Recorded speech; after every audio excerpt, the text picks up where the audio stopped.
안녕하세요, 안녕하세요. 여러분. 떠먹여주는 요플레TV의 이조잘 갓선생입니다. 네, 오늘은 만인의 고민, 정말 만인의 고민입니다. 빈칸 추론 유형의 문제풀이 팁을 가져왔습니다. 독해 유형 중에서 제일 어렵게 느껴지는 유형이 바로 이 유형인 것 같아요. 저도 그 공시생 시절에 이 유형 때문에 눈물까지 흘리면서 정말 수능 교재까지 사서 막 연습하고 그랬거든요. 저만 어려웠던 거 아니죠? 저도 어려웠습니다. 저도 많은 수험생분들이랑 이렇게 이야기를 해보면 가장 어려워하시는 파트가 빈칸 추론이에요. 사실 저도 공부할 때 그랬었고, 실제로 오답률이 제일 높은 것도 빈칸 문제죠. 수능이나 공무원이나 통틀어서. 조잘님도 어려웠다고는 하지만 합격을 하셨잖아요. 네. 그러니까 팁이 있으셨을 것 같은데. 네, 맞아요. 그래서 제가 여러분들한테 저의 팁을 알려드리려고 오늘 촬영을 한 거거든요. 일단 제가 문제풀이를 하면서 알려드릴 텐데 그 전에 여러분들한테 큰 포인트 3가지만 알려드리려고 해요. 일단 첫 번째 포인트, 절대 선지부터 보지 마세요 입니다.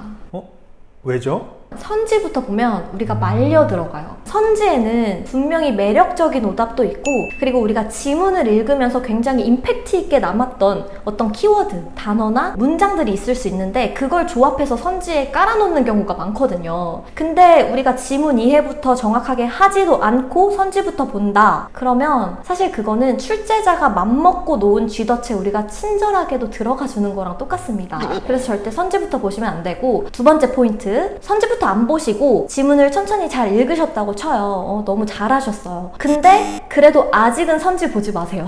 빈칸이 있죠. 우리가 빈칸에 들어갈 말을 찾아야 되잖아요. 그 전에 선지부터 보면 또 우리 뇌가 헷갈릴 수가 있어요. 그래서 최대한 내가 지금까지 읽었던 지문 안에 있는 정보들만을 가지고 내가 추론을 먼저 해보는 거예요.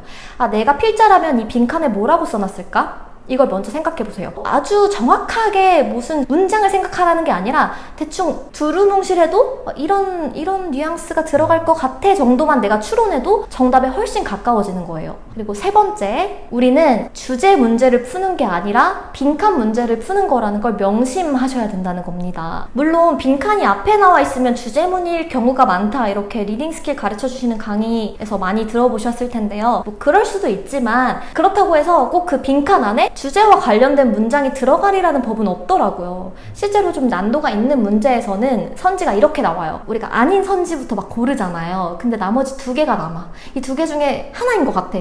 근데 하나는 그냥 그럴듯하게 이 맥락 안에 들어가면 괜찮을 것 같은데 막 확실한 필링이 안 오는 선지야. 근데 나머지 하나는 뭔가 내가 지금까지 읽었던 그 문장들의 주제인 것 같아, 그럴듯해, 이러잖아요? 그러면 후자가 오답일 경우가 높아요. 그러니까 빈칸을 포함한 문장에 알맞는 가장 답을 골라야 되기 때문에 우리가 주제 문제를 푸는 게 아니라 빈칸 추론을 푼다는 거를 항상 명심하고 계셔야 됩니다. 이 케이스가 제일 까다로운 문제 유형 케이스예요. 와, 벌써 다 알려주신 것 같은데요? 근데 이게 말로만 들어서는 잘 모르니까 직접 문제 푸는 방법을 보여주시면서 설명해 주실래요? 네.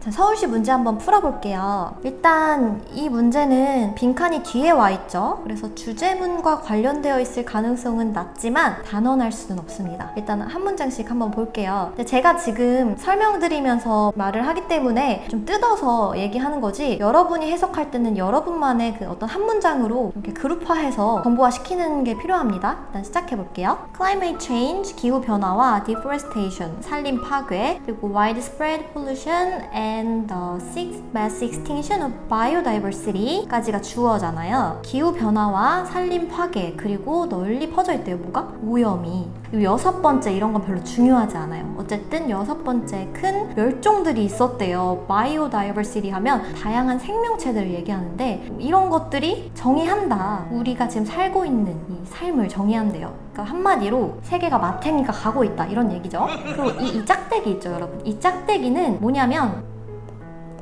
즉이에요. 뒤에가 연결되는 내용이에요. 이 시대는 대이하인 거죠. 뭐로 분류인데요? The Anthropocene. 근데 이거 몰라도 돼요? 그냥 이런 용어로 지금 이 삶이 불려지고 있대요. 이렇게 엉망진창인 삶이. 이러한 위기들은 발생합니다. 뭐에 의해서? 생산과 소비에 의해서. 근데 이 생산과 소비는 뭐죠? 생태학적인 한계를 exceeds, 초과해서 이렇게 일어나는 거래요. 자, 보세요. 지금까지는 환경이 안 좋아지고 있다. 왜냐하면 너무 많이 생태학적인 한계를 뛰어넘어서 소비하고 생산하고 있기 때문에 이런 내용이 주죠. 근데 여기서 벗이 나왔어요. 집중해서 읽으셔야 돼요. But blame is far from evenly shared. 하지만 그 책임은 공평하게 이렇게 균등하게 이루어지는 것과는 거리가 멀대요. 그럼 이제 여기서 생각해야지. 그러면 누가 책임지는데? 생각해 보면서 다음 문장을 읽습니다. The world's 42 wealthiest people own as much as the poorest 3.7 billion. 여기가 핵심 포인트예요. 그리고 and they generate far greater environmental impacts. 이게 뭘까요, 여러분? 여기서 하고 싶은 말이 이거예요. 여기가 핵심 문장인 거예요. 세계에서 돈이 제일 많은 42명이 가지고 있대. 뭐만큼? 가난한 37억 명이 가진 재산을 가지고 있대요.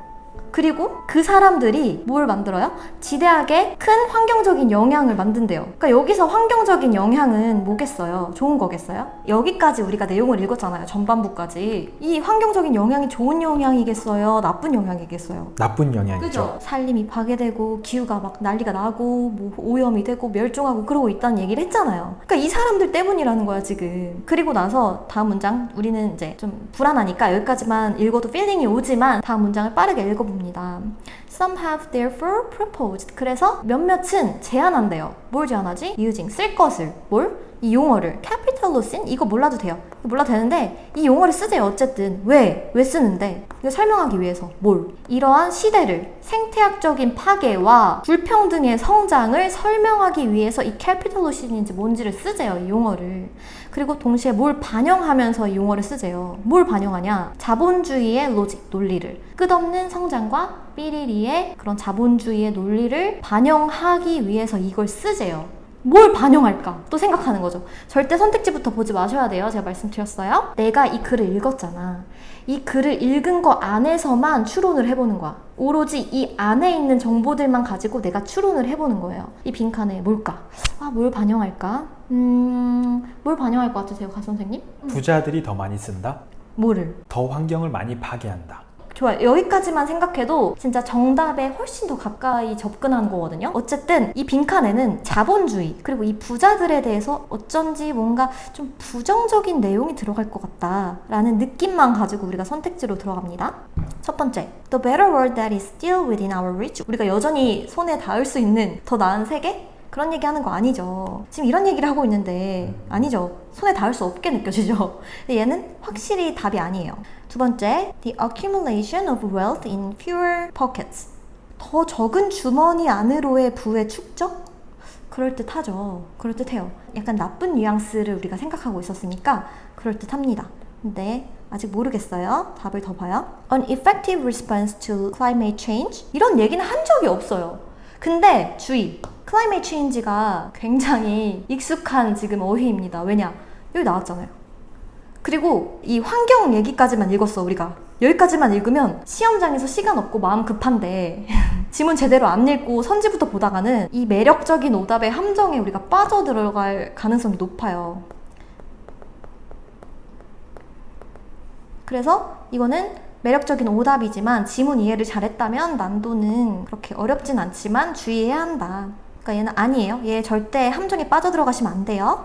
그리고 마지막, a burning desire for a more viable future. 우리가 더 생존 가능한 미래에 대한 갈망, 열망? 이런 얘기 한 적 없어요. 뭐 더 살고 싶다 이런 얘기 한 적 없어요. 그러니까 이 문제는 비교적 정답을 고르기에는 수월해요. 이게 막 이 문장을 읽었을 때 맞아 100% 이거야. 그런 막 무릎을 탁 치는 그런 선지는 아닌데 가장 답을 고르는 거니까 우리는 정답을 맞출 수 있다. 대신 우리가 이 지문 이해를 하지 않고 지문부터 보고 우리가 스스로 셀프로 추론해보는 과정 없이 선택지부터 봤다면 어쩌면 마음 급한 시험장에서는 3번을 고를 수가 있으니까 조심하셔야 됩니다. 자, 그러면 제가 알려드린 이 포인트들을 잘 기억하시면서 가 선생님이 한번 문제 풀어보실래요? 자, 저도 한번 똑같이 조잘님이 했던 것처럼 한번 풀어볼게요. All of us, 우리 모두는 inherit, 물려받는다, 무언가를, 맞죠? inherit something, 무언가를 물려받는다. In some cases, 몇몇 경우에는 it may be money, property or some object. 이것은 돈, 재산 또는 몇몇 물건일지도 모른다. 그렇죠? 이걸 딱 첫 문장을 딱 읽고 나서 이게 무슨 말이지? 이걸 꼭 한번 생각해 보셔야 돼요. 아까 조잘님이 했던 것처럼. 그러면 그냥 무슨 일반적인 물건 같은 걸 받는구나. 그러면 여기서 아까 대시 앞에서 나왔던 것처럼 즉 뭐냐? 패밀리 헤어룸. 이런 헤어룸 몰라도 돼요. 그냥 패밀리 헤어룸이구나. such as 뭐뭐와 같은 할머니의 웨딩 드레스나 또는 아버지의 set of tools. 그냥 뭐 장비 같은 거겠지. 이런 거를 물려받는다고 앞에서 설명하고 있습니다. 여기까지. 근데 but이 나왔어요. but. 자, 이 but이 중요하죠. but. 하지만 beyond that, 그 앞에 것을 넘어서, 이런 물건들을 넘어서 all of us, 우리는 inherit, 다른 무언가를 물려받는다고 나와요. 이거 앞에 내용을 계속 생각하면서 가야 돼요. 다른 무언가를 물려받는다. 그 다음에 콤마가 나왔죠. 근데 something이 뒤에 있어요. 그러면 즉이에요. 이것도 이렇게 명사가 나오고 뒤에 명사가 또 나오잖아요. 그냥 명사만 이렇게 명사가 나오면 이 앞 명사를 잘 모를까봐 뒤에서 설명해 주는 거라서 그냥 즉이라고 해석해주면 돼요. but 뒤에 그것을 넘어서 그것 이상으로 우리 모두는 inherit, 물려받는다. 다른 무언가를. 그러면 앞에는 아까 물건이라 그랬잖아. 그럼 다른 무언가가 뭐지? 뭘 물려받지? 한번 생각을 해보는 거예요. 그리고 나서 something. 빈칸은 일단 선택지 안 보기로 했으니까. 근데 또 뒤에 something이 나왔어. 그러면 이게 문장이 하나가 더 추가된 거예요. 명사가 또 나왔어. 여기 명사. 이게 빈칸이 여기 뒤에 빈칸이 있었죠. 이렇게. 그럼 뭐야? 또 설명을 해주는 거예요. 독자들이 모를까봐 또 한번 설명을 해주는 거예요. something 뭐냐? We may not even be fully aware of. 우리가 심지어 완전히 인식하지 못할지도 모르는 무언가래요. 그러니까 이게 뭘지? 일단 한번 생각을 해보고 물건이 아니겠다라는 생각은 들지만 그래도 불안하니까 한번 계속 해석을 해볼게요. 이것은 it may be a way of doing a daily task. 뭐 일상생활을 하는 방법일지도 모른다. 물건은 아니죠. 또는 the way we solve a particular problem. the way. 방법일지도 모른다. 우리가 어떤 문제를 푸는 방법일지도 모른다. 이것도 물건은 아니죠. 뭐 방법 지금 두 가지 나왔죠. 또는 결정하는 것일지도 모른다. 어떤 문제를 풀거나 도덕적인 사안을 우리 스스로 도덕적 사안을 결정하는 것일지도 모른다.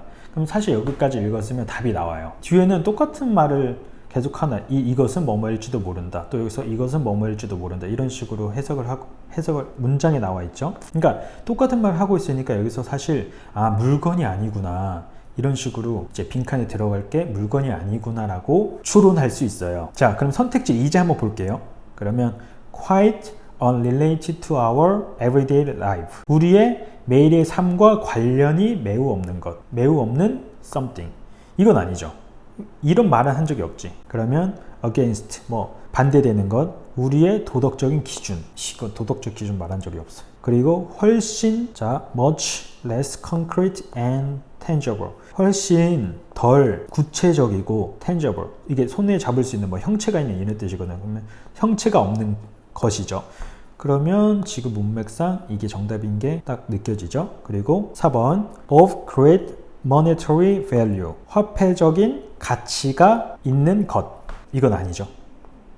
그 정답은 3번이에요. 사실 이 문제는 좀 해석만 정확하게 하면 쉽게 풀 수 있는 문제인데 선지를 먼저 보면 헷갈릴 수가 있어요. 반드시 아까 조잘님이 말씀하셨던 것처럼 빈칸에 무엇이 들어갈지 일단 생각을 해보고 선지로 오면 바로 골라지니까 이렇게 꼭 공부할 때 연습을 하시기 바랍니다. 네, 여러분 잘하셨죠? 연습 많이 하셔서 절대 틀리지 마세요. 그럼 다음 시간에도 여러분의 공시영어 고득점을 위한 꿀팁을 가져오도록 하겠습니다. 그럼 여러분 다음 시간에도 일주 1유플레 하세요. 안녕.